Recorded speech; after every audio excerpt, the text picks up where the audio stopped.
Good morning, friend. Hello, I am Sifta Misra. Today I will teach you chemistry of class 9th in science. So, chapter number 4, Structure of the atom. Today's our topic Rutherford scattering experiment. देखो, ये हमको एक gold foil है। ये जो है, ये gold को क्यों लिए? ये गोल्ड को इसलिए लिए क्योंकि गोल्ड को जितना हम थिन कर सकते हैं उतना थिन हो जाता है वो, इसलिए इन्होंने एक गोल्ड को लिया। ये गोल्ड है, ये जो प्लस है ये न्यूट्रॉन है। अब ये जो प्लस है और ये जो अगल बगल है इसके अंदर है, प्लस तो एक ही है और ये सब जो है वो इम्पटी है, मीन्स खाली जगह है। ठीक है, अब इसमें से क्या हुआ? Most of the fast moving alpha particle pass straight Thor the gold foil. अब इसमें क्या हुआ? देखो, ये एक गोल्ड फॉयल है, मीन्स एक थिन है, पतला सा, किसका है? गोल्ड का है। अब इसमें जब अल्फा पार्टिकल को हम पास करवाए तो ये यहाँ पे देखो खाली जगह है, तो जब इस खाली जगह में हम अल्फा पार्टिकल को पास करवाएंगे तो वो एक स्ट्रेट लाइन से होकर निकल जाता है ना? क्यों? क्योंकि यहाँ पे अगर पॉजिटिव होता ना, या ये जो लाइन गई है यहाँ पे, अगर यहाँ पे पॉजिटिव होता है नहीं, अगर होता तो ये डिफ्लेक्ट कर जाता 180 डिग्री पर। 180 डिग्री पर ये डिफ्लेक्ट कर जाता है ना, बट यहाँ पे पूरा खाली स्पेस है, इसलिए यह एक स्ट्रेट लाइन में, एक स्ट्रेट लाइन से होकर ये रेज, ये अल्फा पार्टिकल्स निकल जाता है। अब यहाँ पे है same alpha particles deflected by small angle. ये जो अल्फा पार्टिकल्स है ये सब क्या है? यह एक अल्फा पार्टिकल्स है। ये जो है ना, ये डिफ्लेक्ट किया, एक स्मॉल एंगल बनाता। जैसे यहाँ से ये आया, यहाँ पे इसको देखो पॉजिटिव चार्ज मिल गया, यहाँ से अब ये इधर की तरफ डिफ्लेक्ट किया। अब यहाँ पे आता है 1 out of every 12,000 particles appearance to rebounds. अब यहाँ से जब हम देखो, यहाँ पे 12,000 पार्टिकल्स को इन्होंने पास करवाया, यहाँ से 12,000 पार्टिकल्स पास करवाया गया। ठीक है, वो रिबाउंस किया। रिबाउंस मीन्स वो जो है 180 डिग्री पर, यहाँ से जब हम इसको किए, कुछ तो स्ट्रेट लाइन में चले गए और कुछ डिफ्लेक्ट हुए एक छोटा सा एंगल यहाँ पे बनाए, है ना। बट जब कुछ और यहाँ पे किए, फिर से जब हम अल्फा पार्टिकल पास करवाए, तब ये रिबाउंस किया, मीन्स 180 डिग्री पर जाता है, ऐसे जाएगा, फिर इसी पे लौट के आएगा, ऐसे गया, है ना। अब इधर से ही ये लौट के ऐसे इसी पे आएगा, मीन्स 180 डिग्री एंगल बनाएगा। अब यहाँ पे alpha particles doubling charge the mass 4 AMU। अब यहाँ पे सोचो कि अल्फा पार्टिकल्स हम बार बार नाम ले रहे हैं अल्फा पार्टिकल्स, तो अल्फा पार्टिकल्स क्या होता है? अल्फा पार्टिकल्स वह है जैसे हीलियम है, हीलियम का डबलिंग चार्ज आयन He2+ है। ये जो He2+ है ये अल्फा पार्टिकल्स है, is equal to alpha particles. ये क्या है? यह एक अल्फा पार्टिकल्स है। Helium 2+ is alpha particles. ये जो है ये अल्फा पार्टिकल्स है, और इसका जो मास है, किसका? अल्फा पार्टिकल्स का जो मास है वो कितना है? 4 AMU है। ये बहुत फास्ट स्पीड से, इसका स्पीड जो होता है अल्फा पार्टिकल्स का वो बहुत फास्ट होता है, मीन्स तेज होता है। अब इसमें हम सारी बात तो जान गए, है ना। अब इसमें रदरफोर्ड ने इसका कंक्लूजन क्या निकाला, मीन्स इसमें हुआ क्या क्या, वो कंक्लूजन इसमें क्या निकाला उसको हम देखते हैं।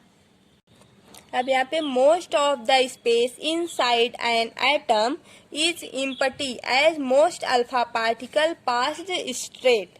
अब इसमें क्या हुआ? जैसे ये एक गोल्ड फॉयल है ना, यहाँ पे पॉजिटिव चार्ज है, और ये पॉजिटिव चार्ज जो है जब हम यहाँ से इसको ऐसे अल्फा पार्टिकल्स को यहाँ ले गए, है ना, फिर ये सीधी रेखा में निकल जाती है, एक स्ट्रेट लाइन में निकल जाता है ये। अगर हम यहाँ पे भी पॉजिटिव कर देते तो यहाँ से निकलता नहीं, ये डिफ्लेक्ट कर जाता या तो रिबाउंस करता 180 डिग्री पर, है ना। बट यहाँ पे एक ही है पॉजिटिव चार्ज और पूरा इम्पटी जगह है, मीन्स खाली स्पेस है, इसलिए यहाँ से यह अल्फा रेज स्ट्रेट लाइन में होकर चली जाती है। ऐसे ऐसे ऐसे काफ़ी है जो स्ट्रेट लाइन से होके चली जाती है। जो यहाँ पे आता है पॉजिटिव के पास, अब ये है यहाँ पे जब आएगा फिर यहीं से ये ऐसे मुड़ जाता है, मीन्स रिबाउंस कर जाता है, कुछ ऐसे आता है, ये रिफ्लेक्ट हो जाता है इधर, कुछ ऐसे आता है तो इधर रिफ्लेक्ट हो जाता है। अब यहाँ पे है very few were deflected from this path the positive charge occupies very little space. अब यहाँ पे क्या हुआ था, कुछ ही ऐसे हैं अल्फा पार्टिकल्स जो बहुत ही कम डिफ्लेक्ट हुए। जैसे यहाँ पे ये फर्स्ट एक डिफ्लेक्ट हुआ, एक सेकेंड।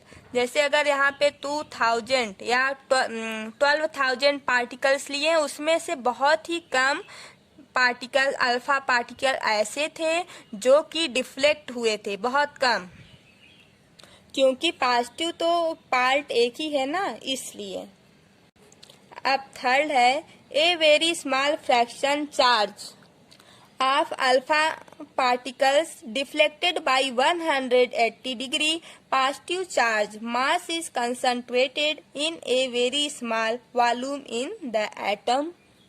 अब यहाँ पे ये जो पॉजिटिव चार्ज है वो एक सेंटर में जो है कंसंट्रेट है, छोटा सा वॉल्यूम ऑफ सेंटर में कंसंट्रेट में है, इसलिए जहाँ पर पॉजिटिव चार्ज है वहीं पर ये डिफ्लेक्ट हुआ और वहीं पर यहाँ पे 180 डिग्री बना, यहाँ पर 180 डिग्री बना और ये डिफ्लेक्ट हुआ यहाँ पे। क्यों नहीं यहाँ पे डिफ्लेक्ट हुआ, क्यों नहीं हुआ, क्योंकि यहाँ पे पॉजिटिव चार्ज नहीं है, एक ही पॉजिटिव है, एक प्लस है और पूरा इम्पटी मीन्स खाली जगह है, इसलिए यहाँ से कुछ ही ऐसे हैं जो डिफ्लेक्ट हुए हैं और 180 डिग्री पर एंगल बना है।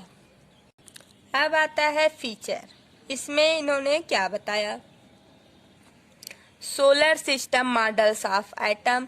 रदरफोर्ड जो मॉडल्स है उसको हम बोल सकते हैं solar system model of atom भी बोलते हैं। यहाँ से भी क्वेश्चन पुटअप कर सकता है कि रदरफोर्ड को और क्या बोलते हैं, तो solar system models of atom से भी उसको जानते हैं।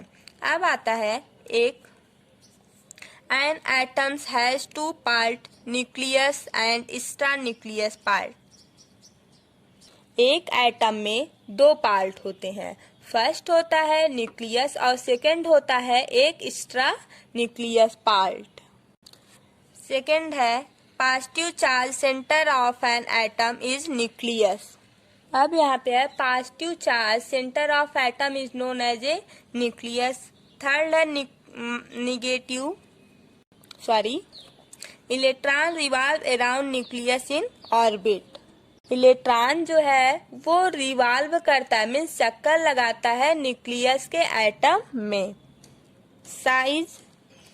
Size of nucleus is very small and compare to atom. देखो न्यूक्लियस तो अंदर होता है और उसके ऊपर जो है एक्स्ट्रा इलेक्ट्रॉन रिवॉल्व करता है। ऑर्बिटल जो होता है वो सर्कुलर होता है, वहां पर इलेक्ट्रॉन घूमता है और वेरी स्मॉल साइज होता है एटम का। अब यहाँ पे solar system models of atom, इसको हम रदरफोर्ड मॉडल्स ऑफ एटम के नाम से भी जानते हैं। जैसे सन होता है ना, सन है तो सन के चारों तरफ जो 9 प्लैनेट होते हैं वो चक्कर लगाते रहते हैं, मीन्स घूमते रहते हैं। ठीक उसी तरह से न्यूक्लियस के आसपास इलेक्ट्रॉन घूमता रहता है, मीन्स चक्कर लगाता रहता है। अब कुछ वेरी इंपॉर्टेंट टॉपिक है छोटू सो, देखो ये 1 नंबर में पूछा जाता है, बहुत इम्पोर्टेंट है, इसको याद करना, ठीक है। जैसे डिस्कवरी ऑफ इलेक्ट्रॉन, अब डिस्कवरी ऑफ इलेक्ट्रॉन कौन किया? तो जे थॉमसन ये किए। अब ये जो इलेक्ट्रॉन होता है निगेटिव होता है, अब निगेटिव को क्या बोलते हैं? कैथोड बोलते हैं, है ना। अब आता है डिस्कवरी ऑफ प्रोटॉन। प्रोटॉन जो होता है वो पॉजिटिव होता है, पॉजिटिव को हम क्या बोलते हैं? एनोड बोलते हैं। अब डिस्कवरी ऑफ प्रोटॉन कौन किया? गोल्ड आइंस्टीन ने। अब थर्ड आता है डिस्कवरी ऑफ न्यूट्रॉन्स। न्यूट्रॉन्स का डिस्कवरी कौन किया? मीन्स न्यूट्रॉन को कौन खोजा? तो जेम्स चैडविक ने। न्यूट्रॉन जो होता है वो न्यूट्रल होता है, प्रोटॉन जो होता है पॉजिटिव होता है, इलेक्ट्रॉन जो होता है वो नेगेटिव होता है। Thank you. प्लीज़ अगर आप हमारे चैनल पर अभी नए हों, फर्स्ट टाइम देख रहे हो, तो आप हमारे चैनल को सब्सक्राइब कीजिए। Thank you.